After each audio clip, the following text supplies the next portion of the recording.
Hey, West Seattle and anyone else?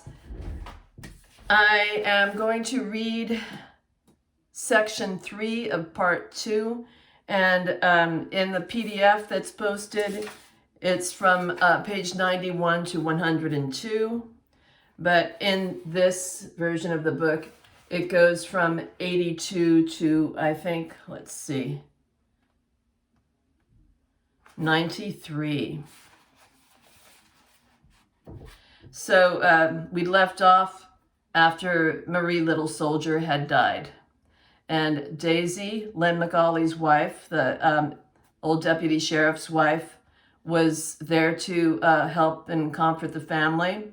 And she was having David go to her house to have some fresh blueberry pie, and also told him to help himself to all the ice cream he could eat. So I'm at the bottom of the page of either 91 or 82. Because Daisy kept the curtains drawn and the windows closed to keep the heat of the day out, the McCauley house was dark and stuffy. The house always had a strange smell, as though Daisy had found some vegetable to boil that no one else knew about. I stood over the pie, wondering how I could make myself eat a slice when I had no appetite. From another room, a voice called out, "Who's there?" It was Len. I went into the living room where Len sat in an overstuffed chair, his long legs extended. In the room's dimness, Daisy's white lace doilies on the sofa and chairs glowed white, as if they were hoarding all the available light. On the table beside Len was a glass of whiskey. I recognized its brown color and smelled its smoky, sweet odor in the room. This was a bad sign. At one time, Len had been a heavy drinker, given especially to week-long benders, when he would plunge so deeply into a drunken gloom that it seemed unlikely he would ever climb out. In Bent Rock, Len McCauley was so well-liked and respected that everyone was relieved when he quit drinking. I felt as bad seeing that glass of whiskey as I had when I'd first heard Marie cough. He turned his gaze to me. It seemed to my untrained eye steady and clear, but it remained on me a little too long before he greeted me. "David, quite a commotion over at your place." Marie died. The words and the fact they conveyed popped out so easily they startled me. Len nodded solemnly. "Yes, I believe I'm aware of that. Yes." The room's heavy, dusky air seemed to insist on silence, and speaking was a struggle. "My dad's going out to talk to her family." Len continued to nod. "Yes, your father would do that. Yes." I wanted to get away, but I couldn't think of anything to say that would serve as an exit line. And then it was hopeless. Len kicked their old horsehair hassock, the first sudden move he had made, and as it tumbled my way, he said, "Sit down, David."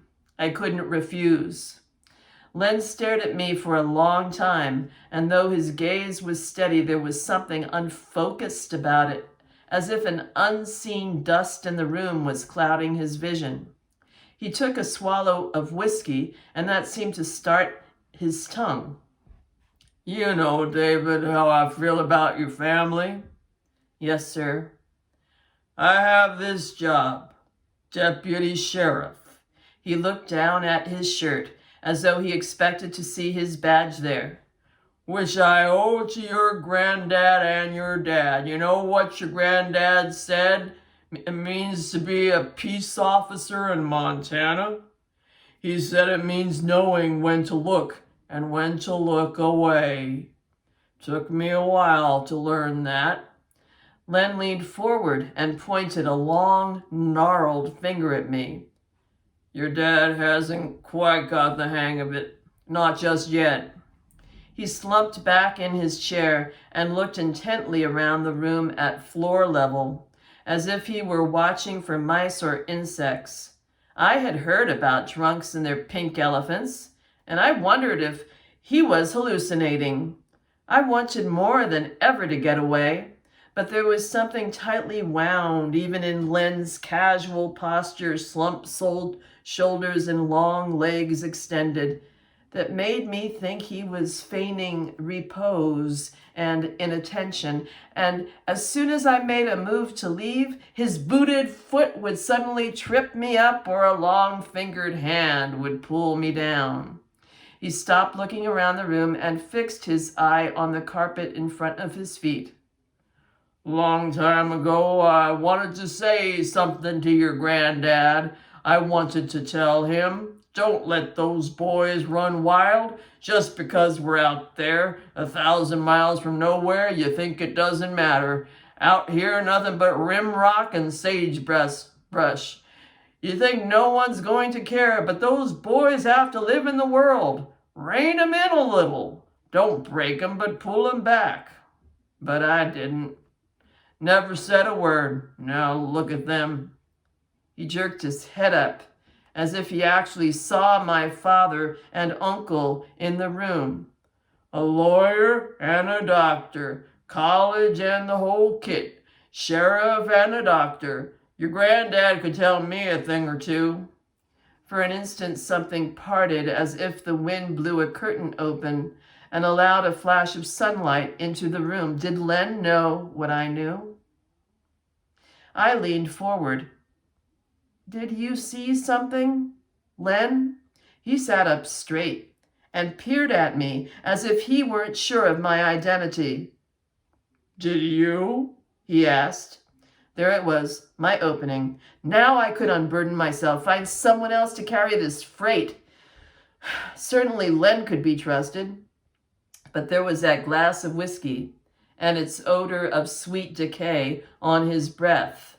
What if we weren't talking about the same thing? I jumped to my feet. I forgot the pie. I was supposed to get the pie. Len smiled wearily. "Look after your mother.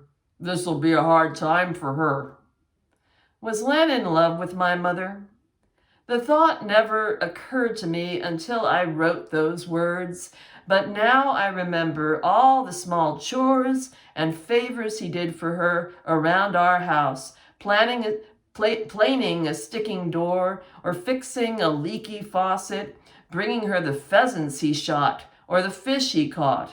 The way he removed his hat when he came into our house and fiddled with it, creasing and denting the crown, running his finger around the sweatband.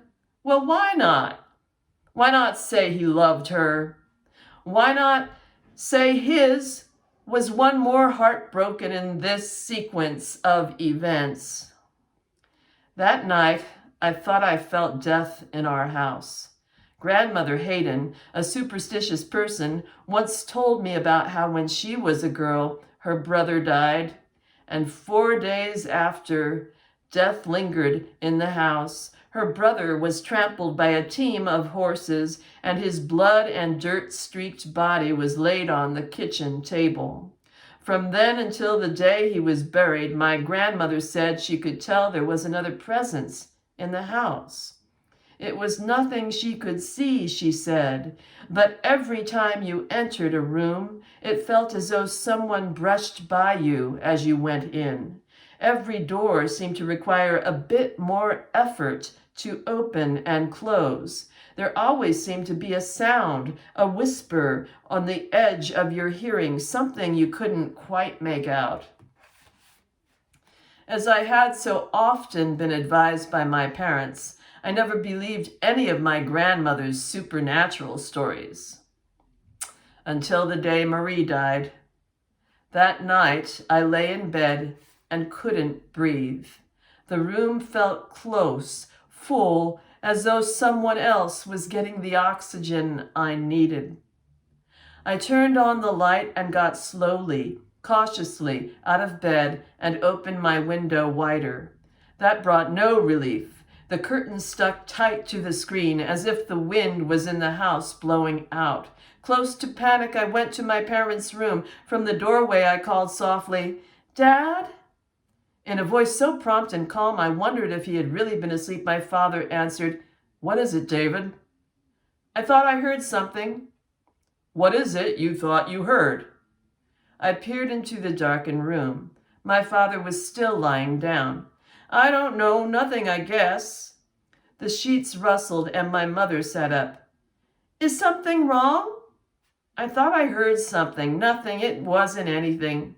"Come here, David," said my father. As I approached the bed, he sat up and swung his legs to the floor. He patted the bed beside him. "Sit down." I sat down and my father rubbed my back, massaging the thin band of muscle on either side of my spine. "What's the trouble? Can't sleep?" Just that little gentleness, that little thumb rub below my neck was all it took, and the words spilled out. "I saw something." "Really?" His voice was steady and low. "I thought you heard something." "I mean, earlier, this afternoon." "What did you see?" Uncle Frank. Uncle Frank was here." "Of course he was. Your mother called him right away when she found Marie." "No, I mean before, earlier." His hand stopped rubbing. "What time was that, David?" "I'm not sure exactly." "A guess. Take a guess, David." "Around 3. My mother crawled quickly across the bed to the other side of me. "What are you saying, David?" "Shh, Gail, let David tell it." I drew a deep breath and with its exhale, let the secret out. "I was going fishing with Charlie and Ben, and we had just come from Ben's house, and we were riding our bikes along the tracks. We were going out to Fuller's gravel pit. Then I had to go to the bathroom. I didn't want to go all the way back to our house to go, so I used Len and Daisy's outhouse. In 1948, most, but not all, of the houses in Bent Rock had indoor plumbing, yet many homeowners chose to keep their outhouses operational. They saved water, for one thing, and they were useful in case of emergency, if the pipes froze in the winter, for example. I told Charlie and Ben to go on ahead and I'd catch up. While I was sitting there, I saw someone cutting across our backyard. There's a knot hole you can see out of. I was pretty sure it was Uncle Frank. Then I got out and watched him go down the tracks. He was going toward town. I'm pretty sure it was him." "You're pretty sure, David?" my father asked abruptly. "What do you mean you're pretty sure?" "I mean, I'm sure. I know it was." "Did he have his bag with him?" "I think so, yeah, he had it." "Was he in the house? Can you be sure? Did you see him come out of the house?" "Next to me." My mother had pulled together a tangled handful of sheets and bedspread and brought it toward her face. "I just saw him coming from that direction." "So you didn't actually see him come out of our house?" "Oh, Wesley," my mother said in a sobbed half plea, half command. "Don't. You've heard enough. No more." My father stood stiffly and limped toward the window. His bad leg always bothered him most when he first got up. "And you say this was around 3 o'clock?" He had long since stopped being my father. He was now my interrogator, my cross-examiner, the sheriff, my uncle's brother. "I think that's what time it was." "Think, David. Think carefully. When did you last notice the time? Work from there." "At Ben's. He had to watch his little brother and couldn't go until his mom came back. She was supposed to be back at 2 o'clock, but she was late, so maybe it was a little bit before 3. "Did anyone else see Frank, Charlie, or Ben?" "No, they didn't wait for me." My father looked at my mother. "And you got home when, at 5? She got up from the bed and put on her robe. "I told you that before. I came right home at 5. My father muttered softly to himself. He could have been looking in on her, checking on a patient. Doctors look in on their patients. She was fine when he left her. Fine. Use the back door because the front was usually locked. My mother tried to interrupt him. Wesley. But my father's reverie continued. On foot? Truck wasn't working. Truck was parked down the street at another patient's house. Gloria dropped him off. Stop, Wesley. My father gently rapped his knuckles on the window. He stood like that for a long time, tapping the glass and staring out at the night. My mother rested her hand on my shoulder, and I took advantage of the kindness to ask, Is this bad? I still couldn't reveal what I knew about Uncle Frank. But again, I wanted my parents to let me in. I wanted to know that what I was doing was right, and that I wasn't simply ratting on my uncle. But my mother didn't answer me. She patted my shoulder reassuringly, and it was my father who finally said, Bad enough. I pushed a little harder. Does this mean? My father cut me off. Does anyone else know? Are you sure no one else saw him? Did you tell anyone else? I didn't tell anyone, but what, David? Maybe Len saw him. My father took a backward step as if he were trying to avoid a punch. Len! I nodded. Oh, goddamn. Len saw Frank. Maybe, my mother asked me. What makes you think Len saw David? He said, I don't know, he was acting funny. I just think he might have. That tears it, said my father. If Len saw Frank. It doesn't change anything, my mother said. Not a thing. Oh, really? Maybe. If Len knows, he'll keep his mouth shut. If I ask him, or if Dad asks him, but he'll know. There he'll be day after day with that look. I'm not going to live with that look. My mother turned on the lamp beside the bed.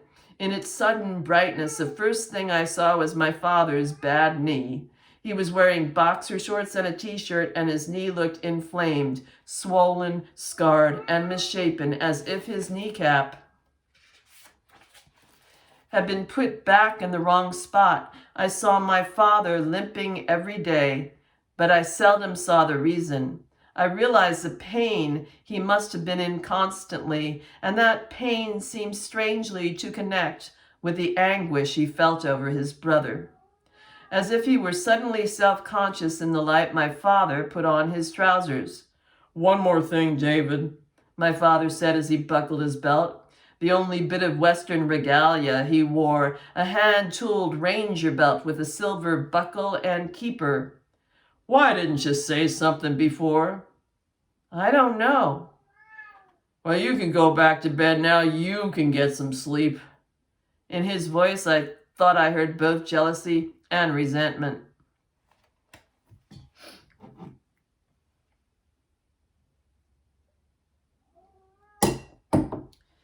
Unfortunately, I couldn't sleep well either. Half asleep and half awake, I lay in bed and thought about Indians. In my daily life in Montana, I saw Indians every day. There were Indian children in school, their mothers in the grocery store, their fathers at the filling station. Objects of the most patronizing and debilitating prejudice, the Indians in and around our community were nonetheless a largely passive and benign presence. Even the few who were not, Roy Singlefeather, for example, who seemed intent on single-handedly perpetuating the stereotype of the drunken Indian, and who, when drunk, walked down the middle of Main Street lecturing passers-by, cars, and store windows on the necessity of giving one's life over to Jesus Christ, were regarded as more comedic or pathetic than dangerous. But that night, Marie's death and too many cowboy and Indian movies combined to bring me a strange, half-dreaming, half-waking vision. To the east of Bent Rock was a grassy butte called Circle Hill, the highest elevation around. It was treeless, easy to climb, and its summit provided a perfect view of town. That night, I imagined all the Indians of our region from town, ranches, or reservation gathered on top of Circle Hill to do something about Marie's death. But in my vision, the Indians were not lined up in battle formation as they always were in the movies, that is, mounted on war ponies, streaked with war paint, bristling with feathers and brandishing bows and arrows, lances, and tomahawks. Instead, just as I did in my daily life, I saw them dressed in their jeans and cowboy boots, their cotton print dresses, or their flannel shirts. Instead of shouting war cries to the sky, they were simply milling about, talking low, mourning Marie. Would they ever come down from Circle Hill, rampage the streets of Bent Rock, looking for her killer, taking revenge wherever they could find it? My vision didn't extend that far, and I finally fell completely asleep, still watching Ollie Young Bear and Donna Whitman and George Crow Feather and Doris Looks Away and Sidney Bordeaux and Iris Trimble all walking the top of Circle Hill. And that's the end of Section 2, Part 3. A little bit shorter, and I promise I'm going to get right on Section 3 of Montana 1948.